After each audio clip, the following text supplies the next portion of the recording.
한 주간 동안 평안하셨습니까? 2023년 한 해 동안 평안하셨습니까?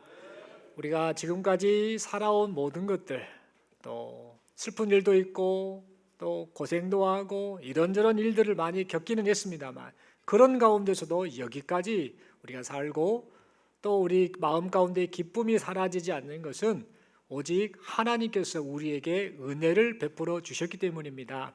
이 점을 생각하면서 2023년 이 한 해를 마무리하는 가운데 나의 나됨이 오직 하나님의 은혜이구나, 하나님이 여기까지 인도하셨구나 라는 사실을 마음에 새기면서 주변 사람들에게 오직 하나님의 은혜만을 자랑하는 여기 모인 우리 모두가 될 수 있기를 간절히 소망합니다.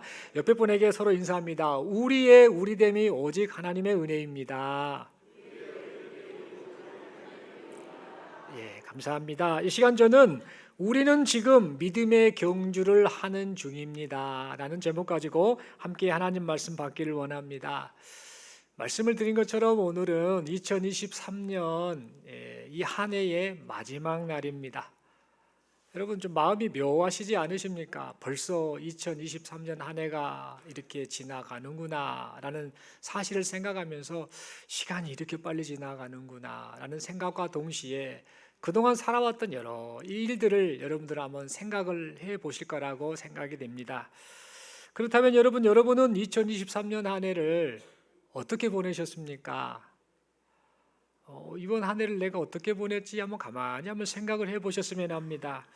여러분 후회가 없는 그런 한 해를 보내셨는지요? 진짜 의미 있게 이 한 해를 보내셨는지요? 이 한 해만큼은 내 인생 가운데 이 2023년은 너무나 가치 있는 한 해였다라고 그렇게 생각되어지는 한 해를 보내셨는지요? 그리고 무엇보다도 우리는 예수님 믿고 하나님의 자녀가 된 사람들이죠. 즉 하나님의 사람들이지요. 그렇다면 이 2023년 한 해를 하나님의 자녀답게 하나님의 나라를 바라보면서 신실한 믿음의 경주자로 살았는가? 이 시간 우리가 좀 자기 자신에게 가만히 한번 우리 2023년 한 해의 삶을 좀 생각하며 우리 자신의 모습을 조금 돌아보았으면 좋겠습니다. 여러분 하나님께서 기회를 주신 이 인생 시간을, 특별히 2023년을 여기 모인 우리는 과연 귀하게 여기며 살았는가? 이 점을 함께 좀 생각을 해 보았으면 합니다.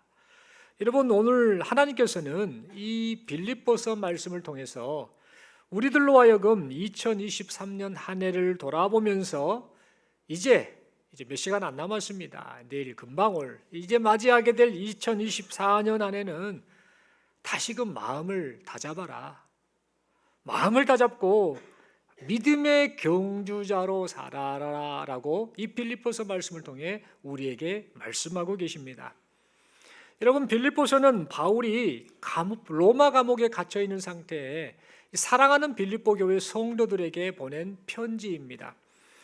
바울은 이 빌립보서 말씀을 통해서요, 자신이 비록 감옥에는 갇혀 있긴 하지만 자신을 향한 이 하나님의 뜻을 위해서 앞으로도 계속해서 이 복음 전도의 사명을 다하겠노라라고 그렇게 다짐을 하였습니다. 그리고 이러한 다짐을 오늘 본문 12절 말씀 그리고 14절 말씀에 기록된 달려간다라는 그런 표현을 통해서 자신의 그 분명한 확고부동한 다짐을 그렇게 표현하였습니다. 여러분 바울이 복음 전도의 사명을 다하는 삶을 달려간다라고 그렇게 말로 표현했던 것은요, 당시에 흥행했던 운동 경기 중에 하나였던 마라톤, 장거리 마라톤 42.195km를 달리는 이 마라톤을 빗대어서 한 말입니다. 마라톤을 하는 경주자가 42.195km라는 먼 거리를 달릴 때 어떻게 합니까? 쉬지 않습니다. 포기하지 않고 계속해서 달려서 이 결승점에 도달하는 것처럼 나 역시도 또 빌립보 교회 성도들 역시도 예수 그리스도를 따르고 전하는 삶, 그리고 그분을 바라보며 사는 삶을 쉬거나 포기하지 않겠다라는 그런 고백을 담아 지금 그렇게 표현했던 것입니다. 여러분 이 바울의 이러한 고백이 오늘날 우리에게서도 동일하게 있어야 될 줄로 믿습니다. 여러분 여기 모인 우리도 바울이 만난 예수님을 똑같이 만난 사람들입니다. 그리고 바울이 보았던 이 하나님의 나라를 똑같이 바라보며 사는 사람들입니다. 그러므로 마라톤 경주자가 결승점에 도달할 때까지 인내하며 달리는 것처럼 우리 역시 결승점에 도달할 때까지 믿음의 경주를 다하는 여기 모인 우리 모두가 되어야겠습니다. 이런 마음으로 2023년 한 해를 어떻게 살았는가 다시 한번 스스로에게 좀 질문을 던져보았으면 합니다. 여러분, 우리는 과연 믿음의 경주를 잘 하는 한 해를 보내셨습니까? 아니면 혹시 믿음의 경주가 힘들다는 이유로 이런저런 핑계를 대면서 달리다 말고 서늘한 그늘에 앉아 경주를 포기하지는 않았습니까? 여러분, 믿음의 경주는 어떤 일이 있어도 결코 쉬어서는 아니 됩니다. 비록 힘든 코스를 달리면서 지치고 힘들 때가 있습니다만 경주자는 달리는 것을 포기해서는 아니 되는 겁니다. 42.195km 중에 42.194km를 죽기 살기로 달려서 더 이상 달릴 힘이 없다 할지라도 남은 1m도 끝까지 달려야 합니다. 이처럼 여러분, 신앙생활도 마찬가지입니다. 신앙생활을 오랫동안 했다고 할지라도 우리는 믿음의 경주를 위해서 계속해서 달려가야 합니다. 나이가 적든 많든 남자든 여자든 어른이든 아이든 직분이 있든 없든 남녀노소를 막론하고 결승점에 도달할 때까지 자신이 달려야 할 믿음의 경주를 그렇게 끝까지 달려야 합니다. 여러분, 마라톤 코스는요 항상 평지만 있는 것이 아닙니다. 평단한 길만 있는 것이 아닙니다. 마라톤 코스는 거친 숨을 몰아쉬게 만드는 오르막도 있습니다. 또한 속도를 낼 수 있는 내리막길도 있지요. 그런데 평지를 달리든 오르막길을 달리든 또 내리막길을 달리든 간에 이때 이 마라톤 경주자는 어떻게 행동을 합니까? 어떤 길을 달리든지 긴장을 풀지 않습니다. 어떤 길을 달리든지 주의합니다. 어떤 길을 달리든지 온 힘을 다해서 달립니다. 여러분, 이처럼 믿음의 경주자도 어떠한 상황에서든지 온 힘을 다해서 달려야 합니다. 결승점에 도달할 때까지 포기하지 않고 정신을 가다듬고 끝까지 달려야 합니다. 그래야 할 때 결승점에서 두 팔을 벌려 기다리시는 주님의 위로와 칭찬을 받게 될 것입니다. 그러므로 우리에게 주어진 인생 시간 동안에 우리 주님이 명하신 믿음의 경주를 완주하는 여기 모인 우리 모두가 될 수 있기를 바랍니다. 그렇다면 여러분, 우리가 믿음의 경주를 잘하기 위해서 우리가 힘써야 할 것이 있다라고 한다면 과연 그것이 무엇일까요? 그것은 바로 뒤에 있는 것을 잊어버리는 삶을 사는 것입니다. 뒤에 있는 것을 잊어버리는 삶. 오늘 보면 13절의 말씀을 보면은요, 여러분, 이 바울은 나는 아직 내가 잡은 줄로 여기지 아니하고 오직 한 일, 즉 뒤에 있는 것은 잊어버렸다라고 그렇게 말해주고 있습니다. 여러분, 여기서 바울이 뒤에 있는 것은 잊어버렸다라고 말을 한 것은요, 자신이 과거에 예수 믿기 전에 과거에 예수를 핍박했던 그 행동 때문에 드는 자책감 있지 않습니까? 그 자책감을 이제는 더 이상 갖지 않겠다라는 그런 의미로 한 말입니다. 예수님과 성도들을 핍박했던 나 같은 놈이 무슨 전도자로 살겠어? 그렇게 못된 짓을 했던 나 같은 놈이 어찌 내가 예수를 믿는다고 하겠어? 라고 하는 그런 자책감이 믿음의 경주에 걸림돌이 되고 있는 것을 바울은 알았던 것입니다. 여러분, 또한 바울이 뒤에 있는 것은 잊어버렸다라고 말을 하는 것은요, 자기에게 있어서 자랑할 만한 것들, 그것들도 내가 다 잊고 살겠다라는 그런 의미로 했던 말입니다.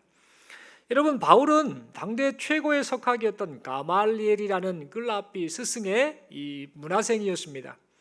뿐만 아니라 이 바울은요, 당시의 사람들이 부러워할 만한 로마 시민권을 가지고 있었던 사람입니다. 유대인임에도 불구하고 자기 할아버지가 군수품을 납품하는 그 업적을 이루었기 때문에 황제로부터 인정받아서 이제 할아버지, 아들, 자신까지 자연스럽게 로마 시민권을 얻게 되었습니다.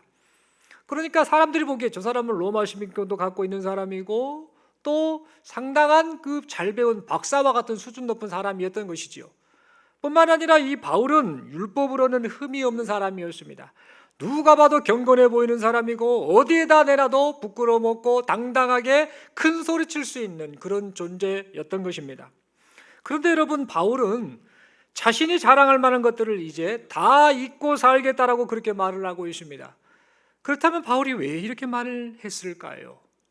그 이유는 바울은 자신이 자랑할 만한 자신의 신분, 자신의 지식, 자신의 업적과 같은 것들이 예수 그리스도의 은혜를 받아들이고 그 예수님을 따르는 데 있어서 아무런 도움이 되지 않고 오히려 예수 그리스도를 따르는 데 있어서 방해물이 된다라는 사실을 깨달았기 때문에 그렇게 말을 했던 것입니다.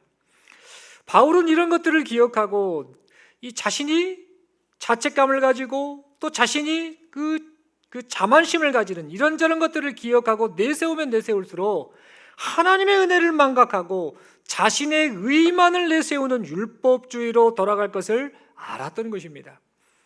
그래서 믿음의 경주를 가로막는 자신의 자랑거리도 다 잊고 살겠다라고 그렇게 말하였습니다. 그러므로 여러분, 우리도 이 바울의 모습처럼 믿음의 경주를 잘하기 위해서 믿음의 경주를 가로막는 것들을 과감하게 내려놓는 우리 모두가 될 수 있기를 바랍니다. 여러분, 먼저 그동안 살아오면서 갖게 된 여러 자책감 있지 않습니까? 자신의 그 마음 안에 꽉 자리 잡고 있는 그 자책감, 이것을 내려놓는 우리 모두가 될 수 있기를 바랍니다. 인생을 살아오면서 2023년 한 해를 보내면서 드는 자책감 있지 않습니까? 내가 왜 그때 그런 행동을 했을까? 내가 왜 그렇게 하지 못했을까? 내가 어쩌다가 인생이 이렇게 되었을까? 왜 이 상황이 되었을까라고 하는 스스로를 자책하는 이 자책감을 어서 빨리 버리는 우리 모두가 될 수 있기를 바랍니다. 여러분, 사람이 살면서 실수를 안 하는 사람이 아무도 없습니다. 여러분, 솔직히 살면서 잘한 일보다는 잘못한 일이 많은 존재가 바로 사람입니다. 털어서 먼지 안 나는 사람이 없다라는 속담이 있지요. 이 속담처럼 우리 자신을 보면은 정말 창피해서 몸둘 바를 모를 정도로 실수와 잘못이 너무나 많습니다. 살아온 삶을 돌아보면 후회의 연속인 것이 바로 우리의 인생입니다. 그런데 여러분, 이런 자책감이 우리로 하여금 은혜의 주님을 바라보지 못하게 하고 믿음의 경주를 포기하게 만든다라는 사실을 우리는 기억을 해야 됩니다. 물론 자신의 실수와 잘못에 대한 이 자책이 반성과 회개로 이어져서 삶의 변화로 나타난다라고 한다면 때때로 이런 자책감도 필요하겠지요. 하지만 마음과 생각과 삶의 변화가 없이 그저 스스로를 자책하게만 하는 이 자책감에 빠지는 것은 믿음의 경주를 망치는 행위임을 우리는 절대 잊지 말아야겠습니다. 여러분, 스스로 자책감에 빠지는 것은요, 어찌 보면 자기 자신에 대해서 나는 참 이런 문제가 있는 사람이야 라고 하면서 자기 자신에 대해서 또 남들이 보기에 어찌 보면 겸손해 보이는 것처럼 보일 수 있습니다. 자신의 부끄러움을 인정하는 겸손한 행동을 하는 것처럼 보일 수 있습니다. 그러나 여러분, 실상은요, 용서하시고 회복하시는 그 주님의 은혜를 받아들이지 않는 매우 교만한 모습입니다. 주님은 계속해서 위로하시고 괜찮다 하시고 힘을 내라 하시고 계속해서 말씀을 하시는데, 아니에요, 나는 문제가 있어요, 나는 아니에요, 나는 틀렸어요 라고 그 주님의 위로와 주님의 은혜를 거부하는 그런 모습이라고 한다면 이것은 겸손한 것이 아니라 스스로 교만함을 드러내는 그런 어리석은 모습이다라는 겁니다. 그러므로 우리는 살아오면서 행했던 우리의 부끄러운 과거를 자책만 하지 말고 반성하고 회개하면서 우리 주님이 베풀어 주신 은혜만을 바라보시는 여기 모인 우리 모두가 될 수 있기를 간절히 소망합니다. 그리고 여전히 지금도 우리를 응원하시는 그 주님, 변함없이 응원하시는 그 주님만을 바라볼 수 있기를 바랍니다. 또한 주님을 의지하지 않고 내 힘으로 믿음의 경주를 할 수 있다라고 착각하게 만드는 그런 것들, 즉 내 자신의 자랑거리를 다 잊고 사는 여기 모인 우리 모두가 될 수 있기를 바랍니다. 여러분, 믿음의 경주는요, 주님이 주시는 힘으로만 해야 합니다. 주님의 은혜를 의지하며 경주해야 합니다. 다른 것을 의지하지 않고 주님의 은혜를 의지하며 경주해야 합니다. 우리가 아무리 뛰어나고 아무리 의지가 확고하다 할지라도 주님의 은혜를 바라보지 않으면 결국 우리는 믿음의 경주를 하다가도 결국 쓰러지고 넘어져 버리고 말 것입니다. 그러므로 우리는 믿음의 경주를 할 때 꼭 잊지 말아야 할 것은 뭐냐? 힘을 빼야 합니다. 믿음의 경주를 할 때 힘을 빼야 한다는 사실입니다. 내가 의지하는 것들, 내가 자랑 삼는 것들, 이런 것들을 다 내려놓아야 합니다. 오랜 신앙생활을 통해 얻은 직분, 업적, 경험, 지식과 같은 것들을 다 내려놓아야 합니다. 이러한 것들이 우리로 하여금 스스로 자만심에 빠지게 해서 결국에는 믿음의 경주를 방해한다라는 사실을 우리는 잊지 말아야 합니다. 그래서 결승점에서 두 팔을 벌려 기다리시는 그 주님을 향해 이제는 힘있게 달려가시는 여기 모인 우리 모두가 될 수 있기를 바랍니다. 여러분, 우리가 믿음의 경주를 잘하기 위해서 우리가 힘써야 할 것이 또 하나 있습니다. 뒤의 것을 잊어버리는 것과 동시에 또 하나 우리가 힘써야 할 것이 있는데, 그것은 바로 앞에 있는 것을 잡으려고 하는 삶을 살아야 한다는 겁니다. 여러분, 이 사실을 오늘 보면 13절에서 말하고 있습니다. 13절 말씀은 이렇게 기록합니다. 오직 한 일, 즉 뒤에 있는 것은 잊어버리고, 이걸로 끝나지 않고 이제는 앞에 있는 것을 잡으려고 라고 그렇게 말하고 있습니다. 여러분, 이 말씀은 믿음의 경주를 하기 위해서 뒤에 있는 것을 과감하게 내려놓았으니 이제 내려놓는 것으로만 끝내지 않고 이제 앞을 보면서, 앞만을 바라보며 믿음의 경주를 하겠다라고 그렇게 한 말이었습니다. 다시 말해, 마라톤 경주자가 여러분 뒤를 돌아보거나 뒤로 되돌아가지 않고 달려가야 할 결승점을 향해 달려가는 것처럼 믿음의 경주자 역시 그렇게 결승점을 향해, 앞을 향해 달려가야 한다라는 그런 의미의 말인 것입니다. 그렇다면 여러분, 믿음의 경주자가 달리면서 붙잡아야 할 앞에 있는 것이 과연 무엇일까요? 앞에 있는 것을 붙잡기 위해서 달려간다고 하는데 그 앞에 것은 도대체 무엇을 말하는 것일까요? 이 질문에 대한 답을 오늘 본문 14절 말씀에서 가르쳐주고 있습니다. 14절 말씀에서는 성도가 믿음의 경주를 하면서 앞을 보며 붙잡아야 할 것은 바로 하나님이 위에서 부르신 부름의 상이라고 우리에게 가르쳐주고 있습니다. 여러분, 이 말씀은 우리가 여러 아픔, 시련, 손해를 보면서도 눈물을 참고 인내하며 믿음의 경주를 해야 하는 이유가 하나님이 부르신 부름의 상이 우리를 기다리고 있기 때문이다라는 그런 의미의 말씀입니다. 여러분, 그렇다면 부름의 상이 구체적으로 무엇일까요? 부름의 상? 이게 뭘 말하나? 여러분, 이 부름의 상은 성도인 우리가 죽은 자 가운데서, 사망 가운데 있는 모든 사람들 가운데서 예수 공로로 말미암아 생명의 부활을 하는 것을 의미하는 말씀입니다. 요한복음 5장 29절에 기록된 선한 일을 행한 자는 생명의 부활로, 악한 일을 행한 자는 심판의 부활로 나오리라 라는 이 말씀대로 예수 안에 사는 성도가, 구원받도록 부르신 성도가, 그렇게 부름받은 성도가 장차 생명의 부활을 하게 될 것을 말하고 있는 그런 말씀인 것입니다. 사랑하는 성도 여러분, 그러므로 예수 안에 있는 우리 모두가 하나님 나라에서 영원히 행복하게 살게 될 것을 생각하며 우리에게 허락하신 인생 시간을, 우리에게 허락하신 이 순간순간을 믿음의 경주자로 살아가시는 여기 모인 우리 모두가 될 수 있기를 바랍니다. 여러분, 우리는 세상 사람들과 섞여 더불어 함께, 그들과 함께 이 세상 속에서 살고 있습니다. 그래서 세상 사람들이나 성도나 똑같은 인생을 사는 것 같고 똑같이 어울려 살다 보니까 그들과 우리의 삶의 결과가 다르지 않고 똑같을 것 같이 그렇게 여겨질 때가 있습니다. 그런데 우리가 알아야 할 것은요, 세상 사람들과 성도는 전혀 다른 결과를 얻게 된다라는 사실입니다. 우리는 하나님께서 약속하신 영원한 생명을 누리게 될 사람이라는 사실을 잊지 말라라는 말씀입니다. 여러분, 이 사실을 잊지 말고 한눈 팔지 않기를 바랍니다. 오직 앞에 계신 주님만을 바라보면서 부름의 상을 기대하면서 한눈 팔지 말고 전심전력으로 믿음의 경주를 다하시는 여기 모인 우리 모두가 될 수 있기를 바랍니다.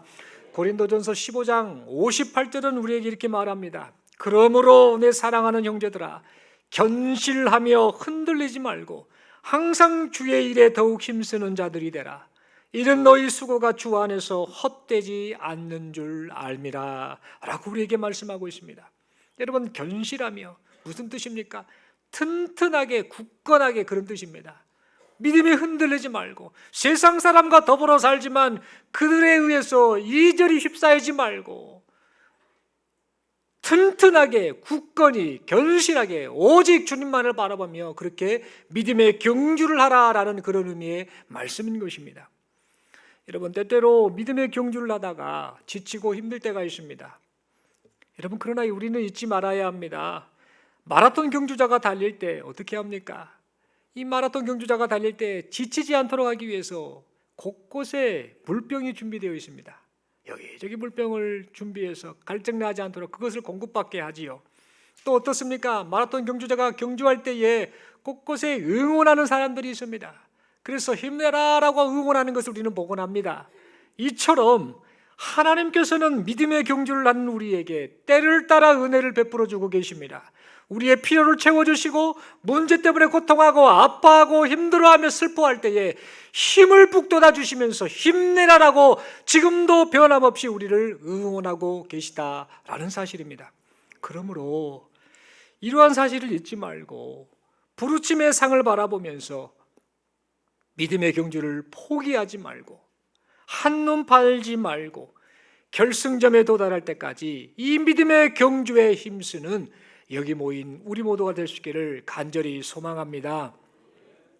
여러분, 한 가지 이야기를 하고 설교를 마치고자 합니다. 은퇴를 앞둔 한 건축가가 있었다고 합니다. 건축가로서 이런저런 또 여러 가지 활동을 했겠지요. 이 건축가가 이제 은퇴를 앞두고 있는데 어느 날 그 건축회사의 사장이 이 건축가, 그 직원이겠죠, 이 건축가를 부르더니 당신이 은퇴하기 전에 집 한 채만 더 지어주시오 라고 그렇게 부탁을 했다고 합니다. 이제 내일 모레 은퇴해야 되는데 은퇴를 앞둔 그 사람을 향해서 건축회사 사장이 그렇게 부탁을 한 것이죠. 그래서 이 건축가가 무슨 생각이 들었겠습니까? 아이고, 이제 은퇴도 다 이제 은퇴도 내일 모레 곧 이제 다가오는데 라는 생각을 하면서 왜 하필 은퇴를 앞둔 나에게 이런 일을 맡길까? 다른 사람들, 젊은 사람들도 많고 또 다른 사람들, 아직 은퇴를 앞둔 사람도 참 많은데 꼭 이런 것을 나한테 맡길까? 라고 하면서 불평하는 마음으로 겉으로는 말하지 못하고 속으로 그냥 건축, 그 집을 짓는 일을 했다고 합니다. 근데 마음이 불편하고 별로 하기 싫은 일인데 해야 되지 않습니까? 그러다 보니까 하는 가운데 어떻게 반응을 했겠습니까? 이 건축을 하는 그것을 보면서 감독하는 일도 그냥 대충 했다고 합니다. 소홀히 감독을 하고 또 그 집을 짓는데 그 재료를 그냥 좋은 재료를 쓰지 않고 그냥 적당하게 그냥 재료를 사용해서 그렇게 이 건축을 했다고 합니다. 한마디로 그냥 대충 그 집을 지었던 것이죠. 그리고 나서 이제 그 건축을 다 마쳤습니다. 그랬더니 어느 날 이 건축이 완공되자, 이 건물이 완공되자 그 건축회사 사장이 그를 다시 불렀습니다. 그리고는 이 사장이 그 건축가에게 갑자기 열쇠 하나를 딱 내밀더라는 겁니다.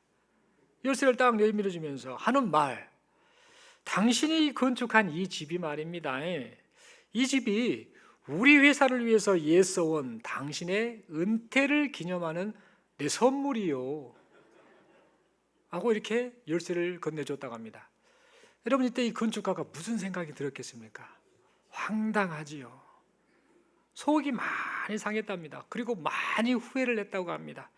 이럴 줄 알았으면 좋은 재료로 감독도 철저히 해가지고 좋은 집을 짓도록 내가 그렇게 정성을 다했을 건디 하면서 그 건축가가 후회를 했다라는 그런 이야기가 있습니다. 여러분, 믿음의 경주를 하는 우리도요, 나중에 이런 후회를 하지 않았으면 좋겠습니다. 여러분, 믿음으로 사는 것이 참 쉽지 않습니다. 참 힘듭니다. 이 믿음으로 사는 것 때문에 얼마나 많은 상처를 받습니까? 할 말도 못하고 삽니다. 세상에서 덕을 끼쳐야 되기 때문에 무조건 이 피해를 봐야 됩니다. 무조건 낮아져야 됩니다. 믿음으로 살면서 말도 못하고 손해봐야 되고 상처 입어야 되고 또 세상에서 누릴 수 있는 이런저런 것들을 많이 포기하며 살아야 하는 것이 바로 믿음으로 사는 것이지요. 믿음을 따라 사는 것이 손해를 보는 것 같고 꼭 이렇게까지 믿음의 경주를 해야 되는가 하는 그런 생각이 참 많이 들 때가 있습니다. 그러지 않습니까? 여러분 여기 계시는데 믿음으로 산다라는 것 자체가 정말 쉬운 일이 아니구나. 진짜 다 포기하고 싶고 그냥 아까 말씀드린 것처럼 마라톤 경주하다가 지치니까 걷고 싶기도 하고 또 걷는 것도 힘드니까 저기 나무 아래에 있는 그 그늘에서 좀 쉬었다가 차분히 한참 쉬었다가 가고 싶기도 하고 이런저런 생각이 들 때가 있다는 겁니다. 이런 것처럼 믿음의 경주도 똑같이 그런 생각이 들 때가 있다라는 겁니다. 그러나 여러분, 이렇게 힘써 달리는 이 믿음의 경주가 최종적으로는 말로 형언할 수 없는 영광이자 복이 된다라는 사실을 우리는 잊지 않아야겠습니다. 지금은 힘들고 지금은 못마땅하고 지금은 내가 손해보고 지금은 내가 고통스럽고 그래서 너무나 지치고 힘들다 할지라도 장차 우리가 맞이하게 될 예수님 안에서의 누릴 그 영광을 생각한다고 한다면 우리가 이 모든 믿음의 삶의 힘듦을 잘 이겨낼 줄로 믿습니다. 그래서 여러분 2023년 한 해 동안 이렇게 달려왔던 이 믿음의 경주가요, 이제는 2024년도에도 계속해서 이어졌으면 합니다. 비록 힘들게 살아왔습니다만 2024년도에는 더 열심히 믿음의 경주를 다하는 여기 모인 우리 모두가 될 수 있기를 간절히 소망합니다. 이렇게 믿음의 경주를 하는 우리를 향해서 우리 주님께서 우리에게 위로를 주시고 우리에게 새 힘을 주실 줄로 믿습니다. 뿐만 아니라 믿음의 경주를 마치는 날, 이제 때가 되면 우리가 이 세상을 떠나야 됩니다. 그리고 언제일 줄 모르나 곧 오실 그 예수님이 오실 때에 이 믿음의 경주가 마쳐지겠지요. 이 믿음의 경주가 마쳐지는 날 우리 주님께서 우리를 품어 안아주시고 뭐라고 하시겠습니까? 수고했다. 수고했다. 그렇게 위로하고 그렇게 우리를 칭찬해 주실 그 날이 우리에게 곧 다가온다라는 사실을 생각하면서 우리에게 주어진 인생 시간 동안에 믿음의 경주를 다하시는 여기 모인 우리 모두가 될 수 있기를 간절히 소망합니다. 마지막으로 서로에게 인사하겠습니다. 우리는 지금 믿음의 경주를 하는 중입니다. 다시 한번 서로에게 묻겠습니다. 잘 달리고 계시지요? 한 번 더 인사합니다. 2024년도에도 힘내세요. 우리 주님이 새 힘 주십니다. 손을 한번 쫙 펴보시겠습니까? 옆에 분 좌우에 옆에 분 한번 봐주시겠습니까? 서로 축복하며 인사하겠습니다. 성도님과 함께하니 힘이 납니다. 아멘이시죠? 여러분 다시 한번 말씀드립니다. 믿음의 경주를 하는 데 있어서 많이 지칠 때가 있습니다. 말을 안 해서 그렇지 다들 다 믿음을 가지고 사는데 어떤 분은 조금 더 드러나는 믿음, 어떤 분은 좀 덜 드러나는 믿음으로 살 뿐이지 다들 믿음의 경주를 하고 있습니다. 그런데 우리가 기억을 해야 될 것은 각자 힘든 인생을 살지만 주님이 위로하고 계시고 뿐만 아니라 지금 함께하는 성도님이 함께 있다는 것 자체가 큰 힘이 된다는 사실을 생각하면서 우리 모두 다 함께 하나님 나라를 소망하며 믿음의 경주를 다하시는 우리 모두가 될 수 있기를 간절히 소망합니다. 우리 기도드리겠습니다. 하나님 아버지 은혜를 감사합니다. 말씀 받았습니다. 믿음의 경주를 하고 있습니다. 이 믿음의 경주를 잘 할 수 있도록 힘주시고 은혜 베푸시고 또 이 믿음의 경주를 방해하는 자책감이나 자만심과 같은 것들을 과감하게 내려놓고 우리에게 허락하신 이 부름의 상을 바라보며 오직 예수 그리스도만을 바라보며 힘있게 달려나가는 우리 모두가 되게 하여 주옵소서. 예수님 이름으로 기도드리옵나이다. 아멘.